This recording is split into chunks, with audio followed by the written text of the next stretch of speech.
Well, hello guys, and welcome back to my YouTube channel. This is Ben, and today we are going to now proceed from where we left, and we are going to now create functionality to this table. So we'll go to our table. We'll add first of all CSRF just for security, and if you just view this page source, you're going to see that we have a hidden input, which is now the CSRF. Perfect. So we'll go now and create a path. Some people prefer to have CSRF on top there, but I don't. So we'll now go to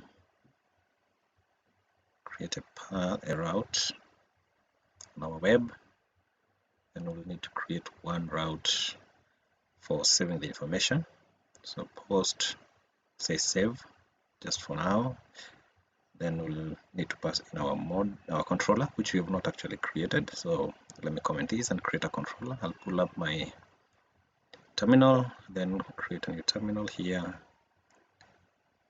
Then let's create the controller.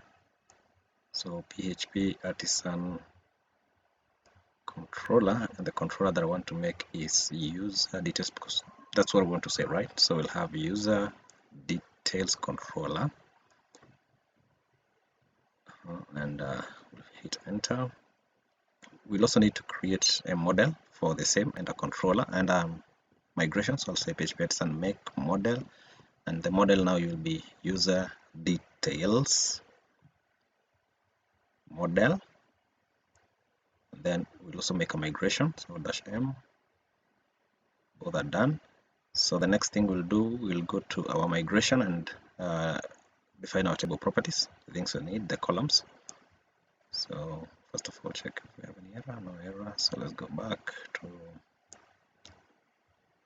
our migrations, go to our user details table. Then let's look at the things that we need. First of all, we need the first name, definitely. So it will be a string first name. Actually, full names, yeah, definitely. Then let's give it a length of 100 characters. Nobody has more than that. The next thing that we want on the table is also going to be an integer. Now let's have it, it's an ID. So ID can either have, be a passport number, or also have just ID number. So we'll just use a string for that purpose. So it's ID number, and let me just give it 20. Okay, so what we'll have, this will just be varchar 20 and varchar 100, and here we're also going to have the date. I'll also save it as a string. So I'll have a string, and this is going to be the date of birth. We should save it as date time, but for now, who cares? So let's also do 20 for the date. That's perfect. Now that we are already done with that, let's check. We need to create that table, that database, and I'll call it Laravel CRUD, and then I'll also update our env file to have our database details. So I'll go to database, and database name is Laravel, and then username is root, and password is nothing because we are on localhost. Then let's run this migration. So we'll use our artisan command, php artisan migrate, and then it will just export the 4 tables. Remember, the tables come automatically with Laravel, so then you can see it. So let's check if we have our details correct. Yeah, so everything is there. So check if our ID is auto increment, and it's okay. Now that we have that one, we need now to write logic to save this information to our database, and so we'll just complete with our controller. So we'll have user details controller class, and the method that we want to target is save, and this should be in an array. Yeah, should be in an array. And then we also need to import this class. We use the class here, so we'll write use app http controllers, and then we use user controller. Perfect. Now that we have that on, check if there's any error. No error. Perfect. If we save it, we'll get definitely an error because we have not defined that method. So let's go and create it. So let's say action method is post, and action is we want it to send to our save endpoint. So we'll do back to our form and say action is save. If we reload it, we'll get that error now because this endpoint does not exist.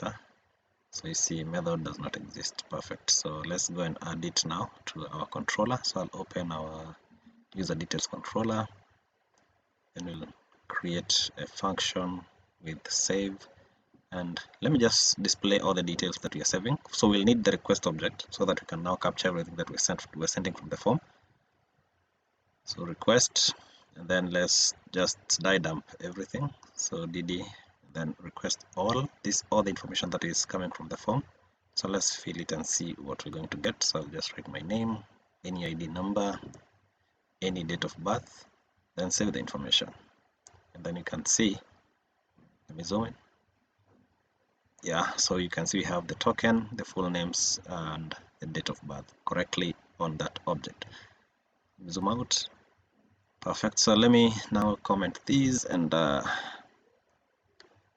we now need to write this information. Okay, so I mean to save it on our database. So we'll open, we'll create an object, which is basically what we do, and we'll need an object with those details. So we'll just create user detail object. It's going to be new. Now the user detail model. We need to also import that models there. So use app http model user details. Perfect. So we go back now. Let's create the details. So we have user details. It's an object, so we'll need full names, and then we get it again from the request. So it's going to be request. People do like this. I normally like to do it my way, which is just accessing it as an object. So that's basically what I'm going to do, like that. Then we'll have user details, and then we'll have DOB, which is again on our object, on our request object, and on our form we're also passing it as DOB. So I'll go to request DOB, then we'll have user details, and this time is ID number, and we have request ID number. Perfect. Then we need to now save this information. So we'll again do user details, and this is why I love Laravel, because you see we've not written any logic to do this. Then we'll return back. I mean, just go to the same form that you are, or the same page that you are. Then with this information, the information we're going to do is success and saved, and this should be an array. I'm not going to do error handling this time, but yeah, we'll do it. Then let's check if user detail has something. Then let's display the success message there so that we can know. And we're doing this using blend syntax, so I'll just say p, then let's show success. Probably we'll get an error here because I have not defined success. Perfect. So let's check if it's set first. Yeah, so if set, great. Now let's reload it. Perfect, everything is working. Let's test it. Save information, and yeah, it has reloaded. Let's check our database, and we have our records there. Yeah, so we have now learned how to save all this information. I hope you guys have learned something. In our next video, we're going actually now to retrieve that information, to edit it and delete it in our next video, which will be marking almost the end of this lesson, end of Laravel tutorials. What I'm hoping is that you have learned something, and that this thing is actually changing the way you used to maybe view Laravel. And I can't wait now to see you in our next part, as we'll be doing advanced Laravel framework tutorial. So if you have not subscribed, kindly consider subscribing. Otherwise, let's meet in our next class. Thank you very much.